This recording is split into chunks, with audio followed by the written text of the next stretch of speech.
Welcome to the Get Fed podcast, where we bring you the very best of our popular Get Fed series. Join Good Catholic's Rachel Shrader Mondays, Wednesdays, and Fridays to learn about the rich culture, history, and traditions of the Catholic Church, one bite at a time. What is the noonday devil? You will not fear the terror of the night, nor the arrow that flies by day, nor the pestilence that stalks in darkness, nor the destruction that wastes at noonday. Psalm 91, verses 5 and 6. For the early desert ascetics, noon was a rough time of day. It was then that their stomachs would growl from the day's fasting. The sun was at its blistering height. Much of the day's work and prayer still remained to be done.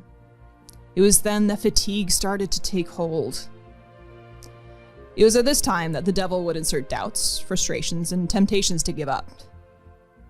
Ugh, do I have to do this every day? Forever? A good meal and a nap sounds so much nicer than Ora et Labora right now. What am I doing this for anyway? Maybe I'll take a day off and get back to it tomorrow. Does any of this sound familiar? Probably, because the noonday devil, better known as the sin of acedia or sloth, afflicts us all. It is a sadness, an indifference, or a lethargy in the face of the work of holiness. This lethargy is much more than mere laziness and doesn't always manifest itself as sluggish inactivity.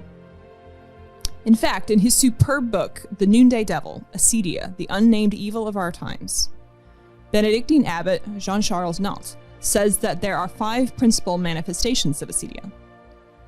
Drawing from several saints who wrote extensively on the subject, he describes these 5 as 1. A certain interior instability, 2. An exaggerated concern for one's health, 3. Aversion to manual work, 4. Neglect in observing the rule, that is, the duties of one's state in life, and 5. General discouragement. We'll focus here on number 1, instability, because it is on full display in our society. This instability isn't just a change in mood. The saints describe it as a desire to change location, to wander in search of something to distract or entertain us, as an unconscious way to avoid dealing with whatever disturbance or boredom caused the instability. These days, we don't even need to wander in hopes of finding a distraction. Everyone has a smartphone in their pocket, a portal to an entire world, curated by algorithms to fit and manipulate our particular tastes and inclinations. And this portal is always just a hand's reach away. You're seeing acedia everywhere now, aren't you? It is indeed the unnamed evil of our times. So how can we identify this instability and the other forms of acedia in our own lives? What can we do to counteract them? Where on earth do we begin our fight against the noonday devil?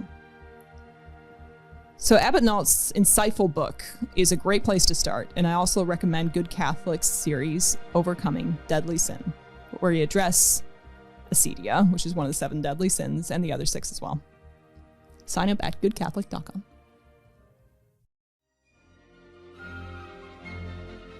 Join us next time for another serving of the Get Fed podcast.